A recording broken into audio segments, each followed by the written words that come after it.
Hello, how are you doing?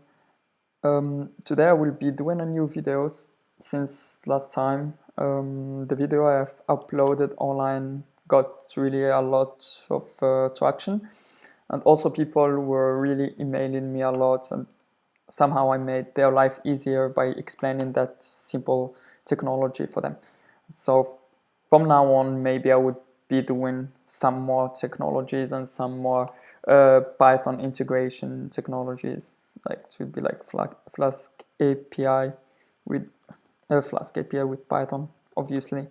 Workshop for you today.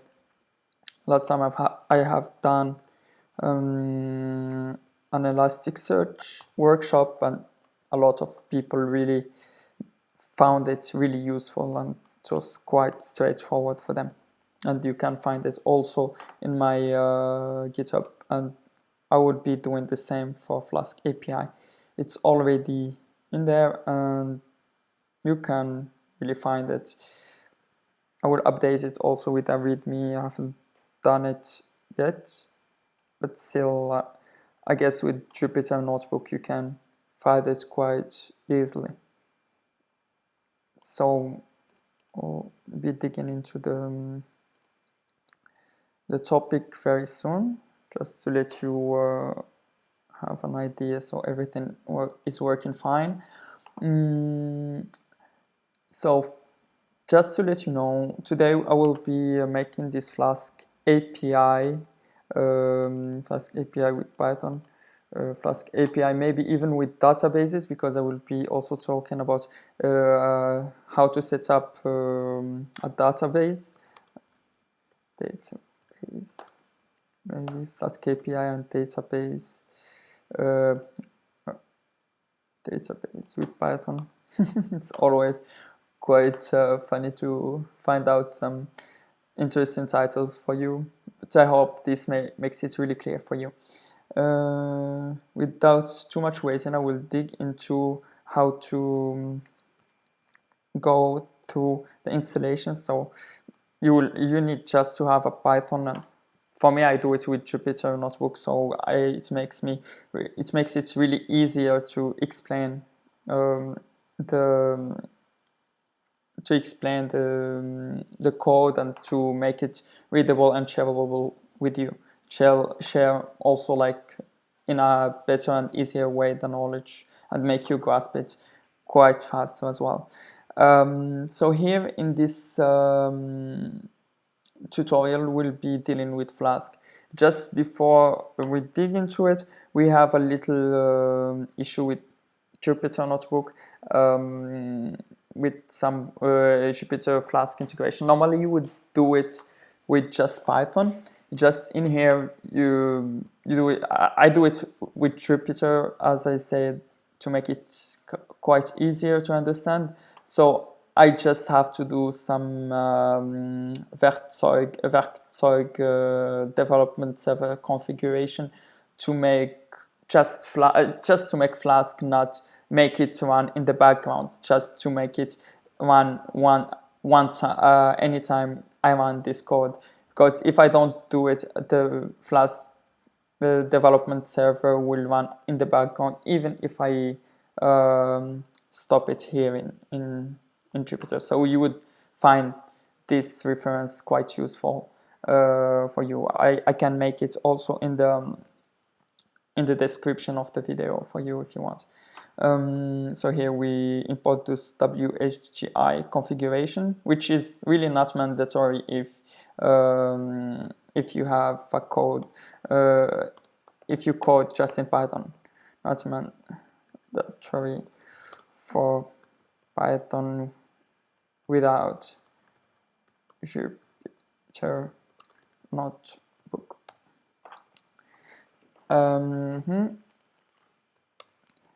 Here, so we will import also SQLite for some database usage. We will have like an example with database usage for people who want to see, for the developers of you out there who want to see how to make it with a database. Maybe some of you are here for that.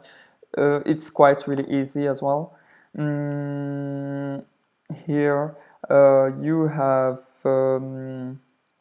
also we have to import and configure Flask. So we install Flask with pip install. You do it just in a terminal. You install it and you can go to the code straightforwardly. So here we can just run this SQLite import.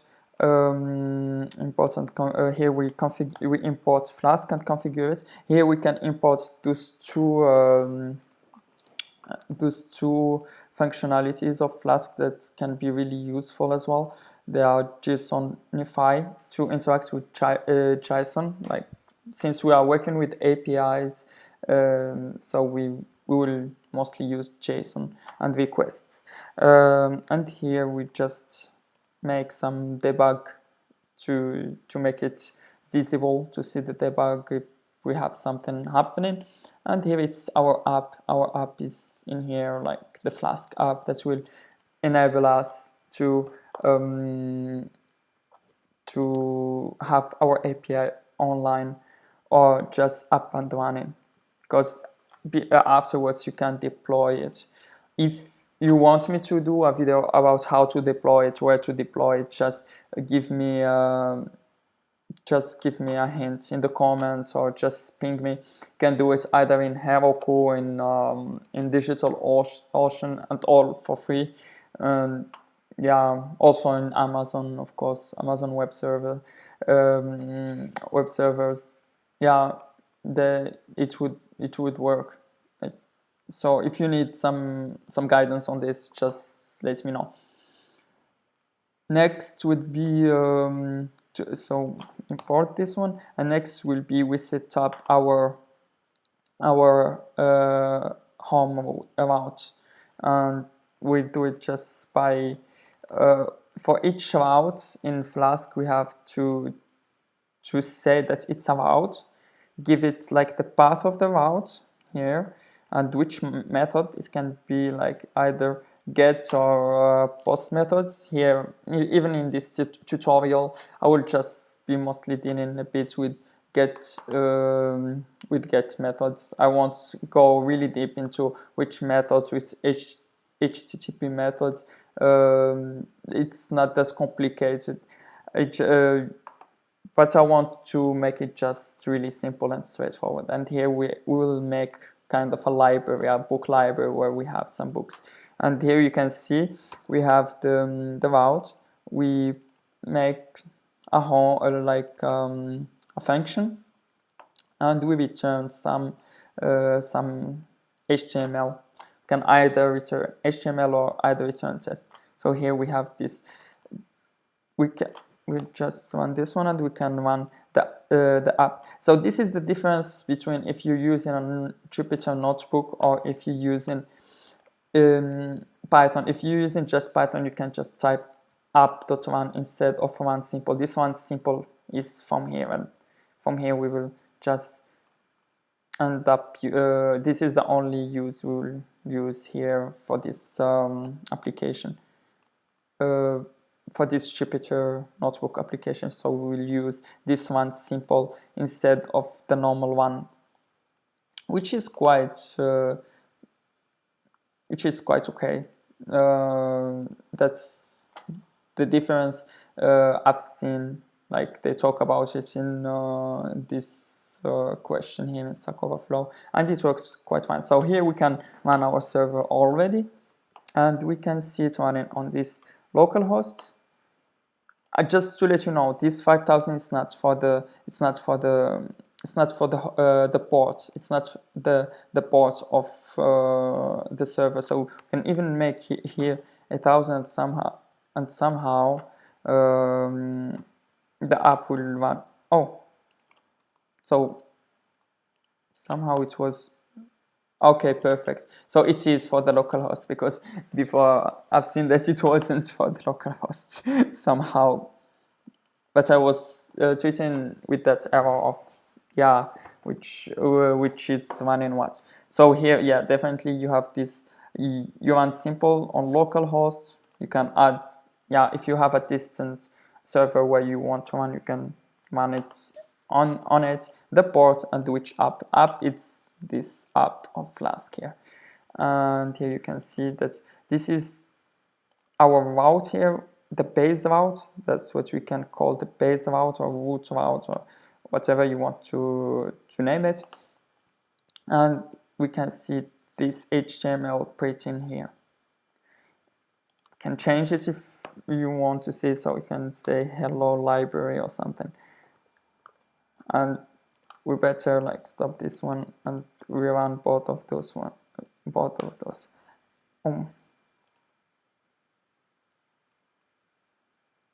Yeah. Okay. Okay, something funny happened. Okay. I have no idea. Okay, but normally it would just be, yeah, just something it would be running normally if you change it. So here you have hello library.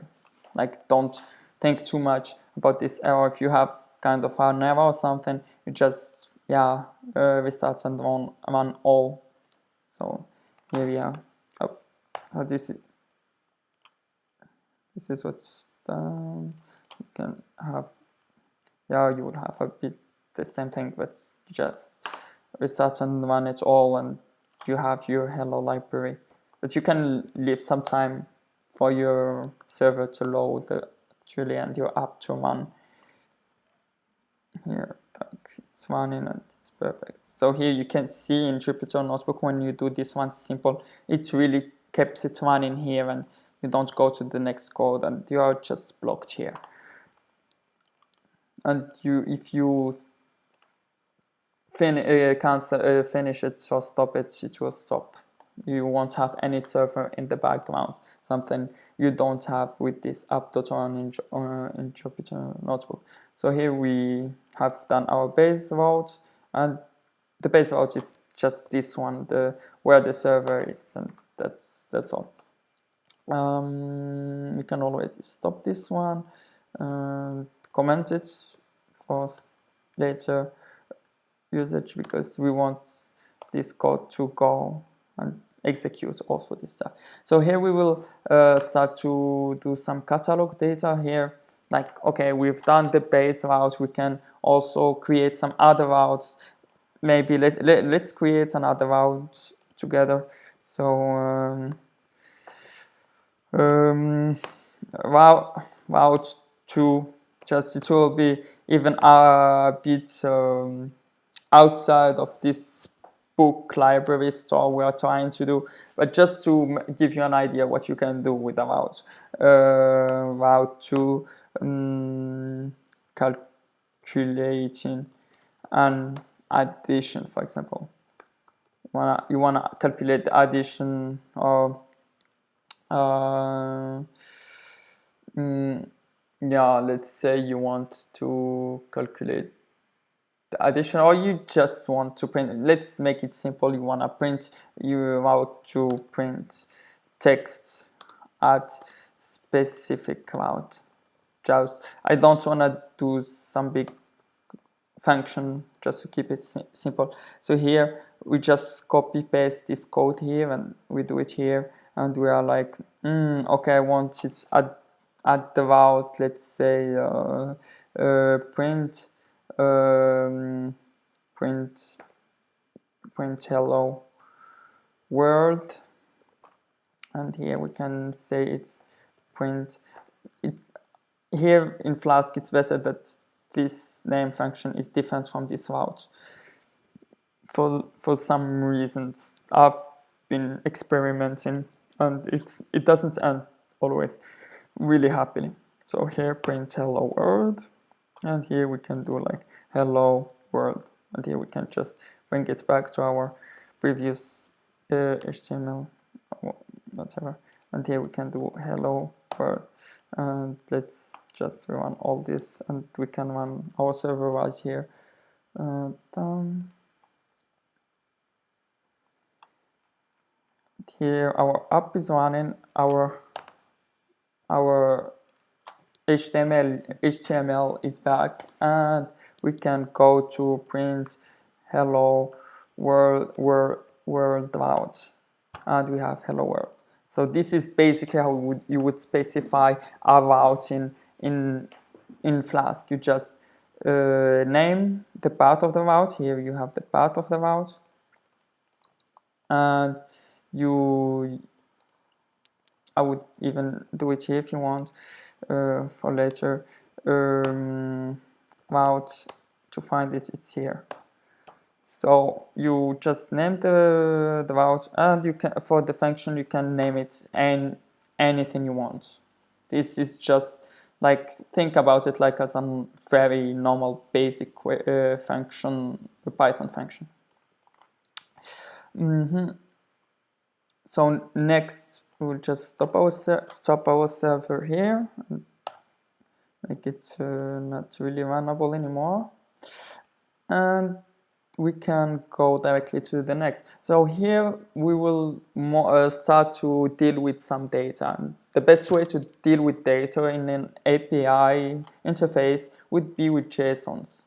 So a JSON is basically just a dictionary of key and values. Hello, it's like, okay, it's like a table. And the thing about JSON, they can be also nested JSONs, and you can have more complex data structures than the tables. So that's why we would use JSONs, and that's why it's the widely used format for interacting with data. So here we just put some mock books and with some data in them. Like we have the author, which is the first sentence. It has an ID, it has a published date, and it has a title. So this is our book library. We have 3 books in it, and here we want to create a new let's say a new route to get us all those books. Actually, we want to get all those books. We have the books in a JSON format, and we want to get them. Let's say you have your laptop somewhere, you have your server, and your server is running this code, and you want to get these books. Your server has these books as data, and you're connecting to your library from your laptop, and you want to download the data, like very simple. And the way you do it, and you can do it through this route. And let's say we create a route that is called books, and what we return those books. Just think about it like returning books. Like we have this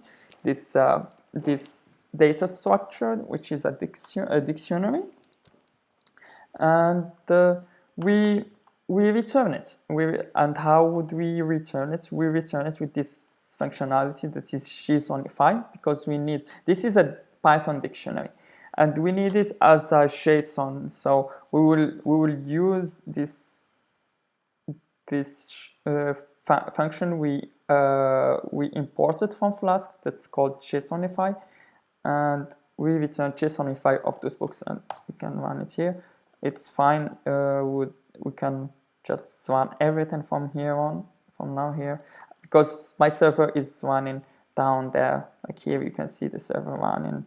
Just we don't the workshop is not really that long, so just stick with me. We have it here, and we will it's running. So here, if we go to this route here, type it here, we will have access to our books. And here you can see in a JSON format, here I have like some JSON format that will show you that, okay, you have your route and you have your objects here, your books, you have 3 books, and yes, we have access to our data. You just need to go to this link everywhere. Let's just say you have some link here, and everywhere in the world, from this private incognito guy who is in the United States. For me, I'm not in the United States, and he is from the United States, and he wants to access my books, but apparently someone is blocking him. Okay, let's say in Opera. If Opera, okay, it's funny enough. Okay, so it takes some time to have it from Opera and from my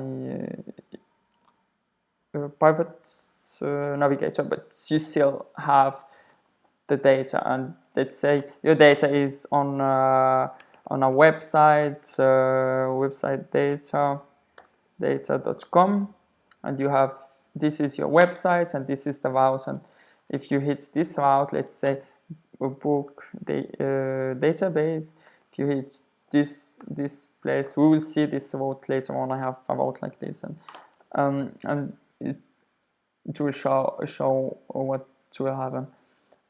Here you can go to this route, for example, and you will get your data.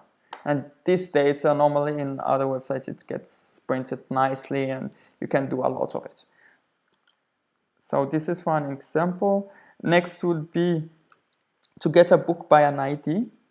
Here in this function, I just think about books as they can have multiple IDs, and in this way, if they have multiple IDs, you can return a lot of books, multiple same IDs, and here just some error message, like you will enter a parameter here. It's the ID of the book, and if the ID is in the arguments of the request, so here we use the request from Flask as well, we can check if this ID argument is in the requests args, and if it is in there, we get the integral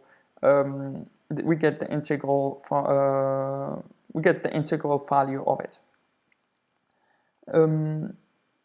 If not, we just return, hey, there is no ID provided. And the results, as I said, they can be multiple results, and we just go through to the books that have been returned in this not returned, but from our books, because we have the data here. Like, this is our dictionary in here, because we are the server, we are the data, and we look through them and we look for the book of this ID that has been provided.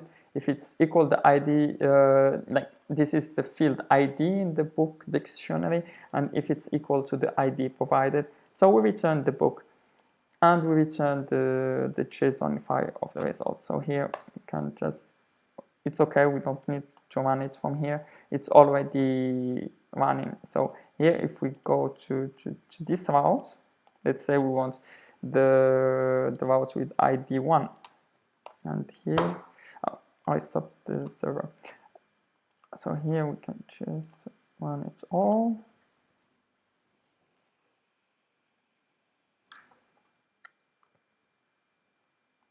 And here we have book, get books, actually, because I somehow changed it, because you have books and we have the book with the ID 1. Here I would also change it.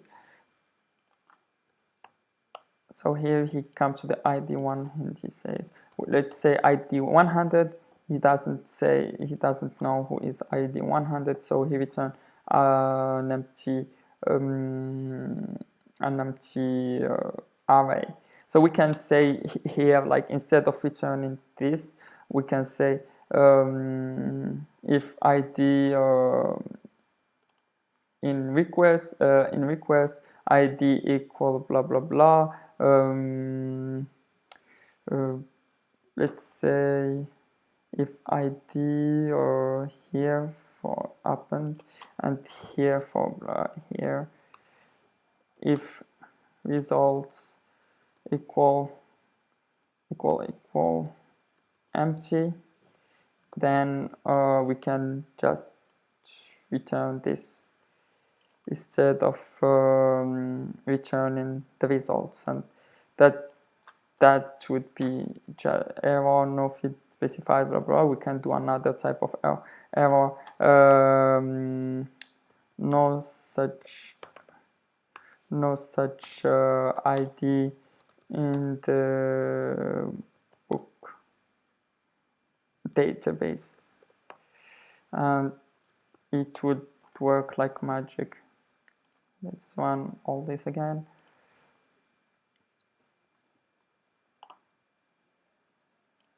And here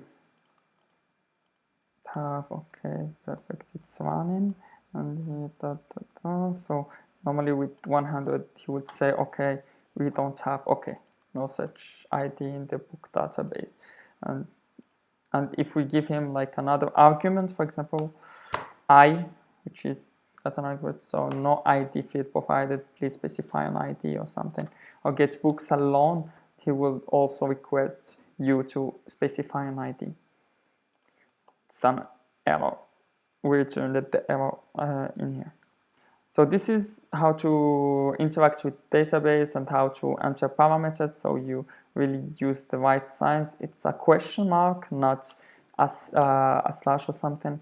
So and the argument here, ID is the argument. So it's like this. It's a text, and you put it equal to 1. Let's now try to connect the API with a database. There is a mock database in here. You can download it. It's in GitHub, and just click on the link, and it will prompt you to make the download. And it's just this one in here. It's this one, and you can just download it. And here you can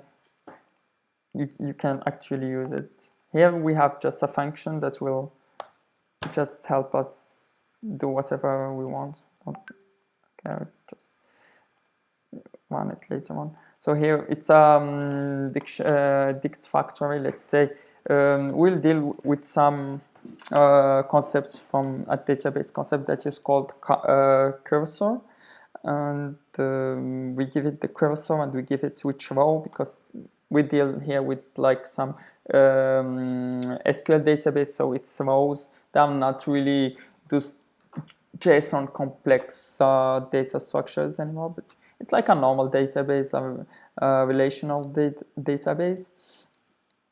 And we create from this relational database a dict, and we return that dictionary, like from index column in this enumerate. So enumerate gives you the index, and cursor, the description, it's the column or the columns of the cursor. Just to give you the column, like the column name, to give you the column name in the, here you can see it, here it's the dictionary of column name, is the key here. It's like it will give you like here, here let's say author, here row of this index, the index here, and this will be like name of author. And it's doing it in a kind of blah blah blah. Here you can see it's second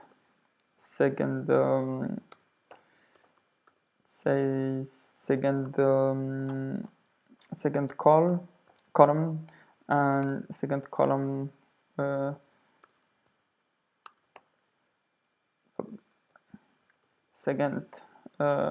second value. So we just are creating somehow data structure that is really like this one here, the first one here of the books here. So we can go, we can take it off, we can run it. Here we will create a route for getting the books in regards to the, let's say, the arguments we have. Since we don't have just ID, we have multiple column names or key names, and here we can actually use the SQL select from where query to actually access this data. So here we really use the database knowledge and we interact with the database. We can do it with multiple databases and relational databases. Here it's all like it's an example that is also quite interesting of relational databases. And mostly we just get the ID, we get the published and the author from the query parameters. Here we take 3 parameters: ID, published, and author. It's like this route is get books db if I skip that, and we build up our query as a string. So we build up query. We build up our filters. So if we have ID, we append the filters ID, and also we build up the query. Published same, author the same. If not blah blah blah, we'll return the page not found, and page not found, I will get to it. We have a page not found handler as well, error handler, so we'll get to it. Or even I can do it right now since we're at it. So anyway, the error handler is anywhere where you just have a 404 error, it returns something. So it's something also specific to Flask if you want to handle your not found error page in a specific way, instead of just having something weird that you are not expecting.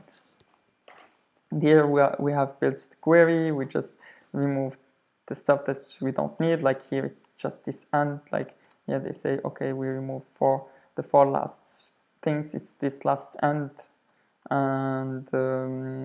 we put a comma. It's SQL. Create our connection to our DB. We create the row factory, and we create the row factory. We give it that function of earlier, that Dix factory, and we create the cursor. And here we have the results. We execute the query we have been building here, and we create the filter. We give it the filters as well. So we have to filter on these parameters. So this is the to filter, the utility of it. It's for the cursor execute function, and we fetch all. We get all the data. So this is one, and also we can update our book database with the same. Here it would be it's even simpler than this one, and it will get you understand this one. You can just connect to the database. You create your dictionary, Dix factory. Put on it the cursor, and in all books you will execute, just select everything from books and fetch all. So this is kind of the query, and we don't have the second parameter that is the filter, and we just sonify and we return all the books. For error handler, I went through it, and we run our server. So here we have our library, hopefully just up and running. Here we have get books, and we have books DB. So here we can check our database. This is our whole database of books. So check all the books we have on this database, and here we can just it's this one here as well. You db route, and we can run this route here for the getBooks DB, and we get this guy from our database. I guess that's all. I've went through the basic functionalities of Flask and the API. I just kept it really simple. You can perform some things that are a bit more complex than it, like operations. I have an example. If you want, I will include it as well in the description. I've built an API here, for example. Here, this is like a Python API with Flask. Here it was just Flask, and it's open source. You can check it out. And here you have just one script, which is main, and here you can see we have some routes. I'm not running it right now. Just maybe I can run it. So here you can just have some routes, and here it will help you get this stuff with like some kind of library. Maybe I can show you how to make a library in Python or something. But mostly it's really useful, and I use it for my for one of my websites. It's used here. It just call. Here you can see it. Here you can see some documentation, how APIs can be useful, and here you can just expect the results from here. And somehow I was not really maintaining this code for much, so somehow this result is not really showing up for this time. I don't know if it's like from the deployment or if it's from something else, but mostly like for this project, I have like also a library that is really useful. People really use it quite a lot. I have like a lot of stars and forks, so it's quite useful. So if you want to use you can also have just a library and just use the library as well. So this is mainly what is meant to be an API. It's just to have some, to really help with, okay, yeah, it's not wrong. It's really to help with the usability and to have some code out there that makes the job for you instead of really doing everything every time yourself. I guess that's all, and I hope you really enjoyed this video, and just leave a like if you really like it, subscribe, or yeah, just if you also have an idea, need to learn something about Python or Python technologies, you can just ping me on. I will be really happy to help. See you. Ciao.